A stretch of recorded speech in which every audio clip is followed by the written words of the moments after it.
Ron went pretty right to me. That was lame. Hi everyone, it's me, Grant, the movie and TV guy. Hello. And we got a movie review, because movies and TV, that's what we do here, playing a little bit of catch-up from last weekend where it was a Dune-a-thon, so I couldn't get out again. But tonight, yes, that's right, I'm getting my back information. We have a review of a movie that I just got home from. Flying under too many radars. In fact, it's not making a lot of money. Weirdly enough, it's a 20th Century Fox production that opened last weekend against a major movie and didn't do very well. Sound familiar? The Last Duel. Was it as good?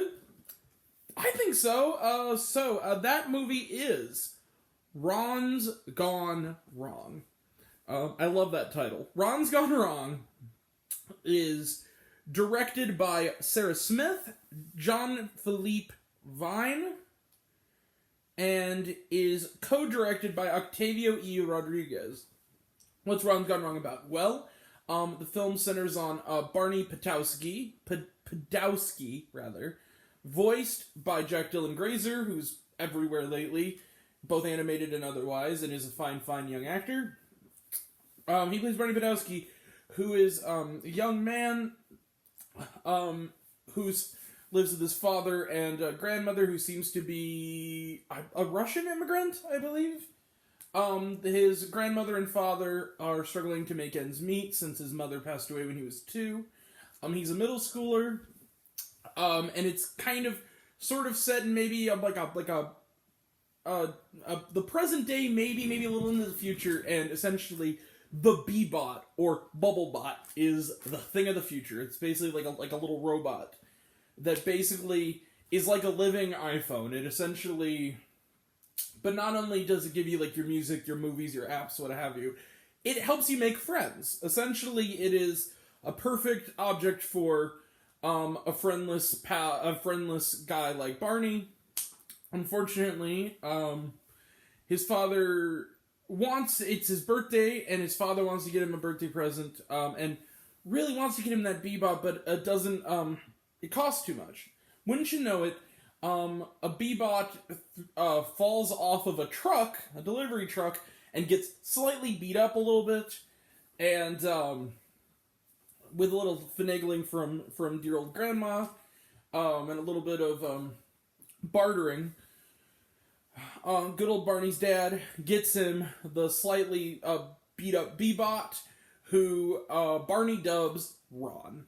And Ron dubs Absalom, because he's let's just say, there's a reason for the title. Ron's not like other Bebots. In fact, he's a little bit glitchy. Essentially, he's a little small beating he took while falling out of the truck must have messed up his programming, and now he's running wild. Can Barney contain him? And will the sinister forces of the president of the Bebot company have to step in? And what is his real plan? And can Barney and his newfound friends, both human and robots, save the day?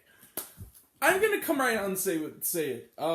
I knew very little of this movie going in. It is the debut of a new animation company called Locksmith Animation, which I believe movie was kind of a contractual obligation. I think it was one of those movies that entered production before the Disney buyout of Fox, and it's kind of being dumped. There's been a few little bits of advertising, maybe on, seen the trailer maybe once or twice in the theater, but for the most part, mostly, off to the side, similar to The Last Duel. And I honestly, much like The Last Duel, not quite as much, I kind of loved Ron's Gone Wrong. This movie is just creative and delightful and sweet, big-hearted, and it also has something weirdly to say. Through the Ron character, I did kind of notice this subtext about, it's not that you're glitchy, you're just different. And I like that whole idea about outsiders finding one another. That idea of that almost like E.T. kind of thing of where he's hiding the little robot under the bed. There's another movie it reminds me of, we'll get there. That's maybe what my only minor problem, but we'll get there. I like the fact that there are actually these contrasting sort of characters in the tech world. There's this older tech billionaire voiced by Rob Delaney who literally makes no mistake about admitting that he's essentially would risk spying on children. It's a little dark to get his make the money he needs to make. And then there's the kind-hearted younger startup guy voiced by Justice Smith, who actually is a good guy and really wants to better the world through his invention, and is being undermined by this older tech guy. And I like the fact that it's saying that everyone has layers, because you have these two other characters. There's like a girl in his class who's she's the one who's gramming everything. She essentially wants to be known, but she's doing that because she fears loneliness, and she fears being chastised, which is very relatable. There's also a guy who's sort of like a wannabe Logan Paul type, who kind of is another former friend in kindergarten who kind of fell off, who's now become kind of a school bully who has darkness in him. And it's not the kind of darkness you'd expect in other movies of bullies, but it's just more like he's alone. I mean, he really does need a friend, and through his bond with Barney's bond with Ron, and in turn Ron's bond with everyone else, they reunite as friends. It's really kind of sweet. I know this sounds kind of cutesy and hokey, but there is some edge. I liked the humor. I liked some of the line readings. I really loved the grandma is actually voiced. I had to look it up. Olivia Colman, which is insane because she really does a good job. There's a line in there where she says, it's like, I can fix it with drill, or she's trying to like drill the robot. He goes, no. He goes, it's okay. He goes, I fixed my hernia with like a butter knife and a bottle of vodka. I'm like, it's funny. There are these little lines like that are really, really funny. But the other thing I think that really does drive this movie is it really does have a lot of heart, and it takes its time. It has high energy, and it has, spectacle, but it also takes its time to really develop the bond between Barney and Ron, and really make it believable that these two sort of outcasts would find each other. One, a robot, and the other person. Now, if that plot sounds familiar, this is my maybe minor flaw with Ron's Gone Wrong, is that it's so Iron Giant. Let me put it this way. All the way down to the fact that without spoiling too much, a couple of key scenes in the climax literally ending are kind of lifted from Iron Giant. Slightly altered, but mostly lifted from Iron Giant, which is, look, even that to a certain extent, that's more of a nitpick, because if you're gonna, every movie steals from other movies.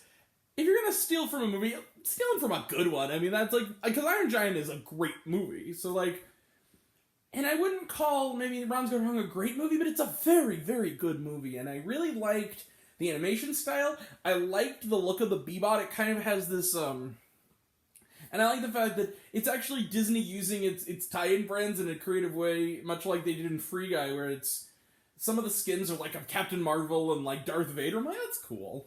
And they kind of fit the interest of the kid. Voice cast is good. Ed Helms plays Barney's dad, who is also quirky. He kind of, he's tech illiterate, but he kind of, his thing is he sells exported, gag toys, like a farting unicorn doll, or like a fake vomit, stuff like that. But imports it. I'm like, that's kind of funny. Over the phone, like a telemarketer. To make ends meet. You got, and again, a lot of the thing, too, is just the character of Ron in particular, who is actually voiced by Zach Galifianakis, which to me sounded like Scott Adsit, who did the voice of Baymax in Big Hero 6. That's another movie that's kind of reminded me a lot of. Even kind of the emotional kind of ending of the movie reminded me of it. But overall, even though it is familiar, I really was taken with Ron's Gone Wrong.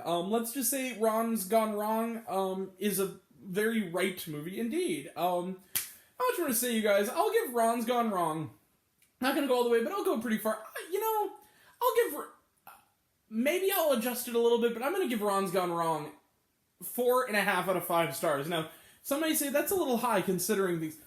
It isn't, because I'm comparing it to other great animated movies that have gotten 5 stars here, and it's not on that level, but I still kind of love this movie. I love the characters, and I totally watch this again. I kind of hope there's a sequel. I really there won't be. It's not going to do well, but it's too bad. I really enjoyed this film. So Ron's Gone Wrong, gets 4.5 out of 5 stars. Very deserving. Alright. And let's close the book on it. Trailer trash. Let's talk some trailer trash. Let's see. We can go through a lot of these. League of Super Pets, talk about it, looks cute. Barely any trailer at all. American Underdog, excited. St. Louis, big deal. Sing 2, excited. Kind of sick of the trailer, though. Ghostbusters Afterlife, that's going to probably be what we see on my birthday. I'm really excited. Clifford the Big Red Dog.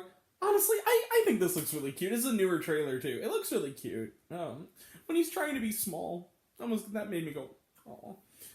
Also, I'll see anything with Jack Whitehall in it. I love that guy. He's really funny. Really great stand-up. Go watch Jack Whitehall's stand-up on Netflix. It's really freaking funny. Turning Red, a new Pixar movie, looks really cute. I like the fact that it looks like it's going to be one of those ones that has some deeper meaning in it, I guess, about anxiety. That's kind of might cut a little too close to home. And Encanto, looks really cute. So, and was there shawarma? Yeah, there was. There was some nice little gags throughout the credits all the way to the very end, so it's worth sticking around for. Animation gags. Alright. We got a big week coming up. Tomorrow night, we are going to be talking, possibly, RiffTrax Live, Amityville 4: The Evil Escapes, which I kind of alluded to in my RiffTrax Live Hobgoblins review. So we're going to be talking about that. Thursday night, my most anticipated movie of the year, Last Night in Soho. Let's go. We're going to talk about it. Friday night, we got My Hero Academia World Heroes Mission, the movie. Also Friday night, we're going to try to check out Paranormal Activity Next of Kin, Part 7 in the series. Can't wait to check that out. I'm a big fan of that franchise. Saturday, we are going to be talking Antlers. Also this weekend, there is a new movie coming out with Amanda Seyfried that is playing at my theater that I've heard literally nothing about, so it might be a pleasant surprise. It's called A Mouthful of Air. We might check that guy out. That's playing this weekend. And then if it comes, we'll check out The French Dispatch. But otherwise, I think that'll be it for the weekend. And next weekend is Eternals and hopefully Spencer. I don't know if it's getting a wide release, but if it is, I'll definitely see that. The Princess Diana movie. And then I think after that is Clifford, actually. Yeah, and that'll all be next time. And also that SNL review, Jason Segis, I did watch it. We will talk about it. So, yeah, that will be next time, and until next time, I'm Grant the Movie and TV Guy. I see it all, and I'm happy to share it with you. I love you all, appreciate you all. I love you all, class dismissed. I love you 3000. Be kind to one another. If you like this video, give it a like if you want to, give it a subscribe if you want to, give it the bell. I don't know what it does, that's what you're supposed to do. And if you want to find me elsewhere, reviews, lists, and other fun stuff, including my ongoing 31 movies of Halloween, you can check me out on Letterboxd.com at Grant the Movie and TV Guy. Some of you already have, and go see Ron's Gone Wrong. It's a lot of fun, and thank you all. Take care. See you around. Bye.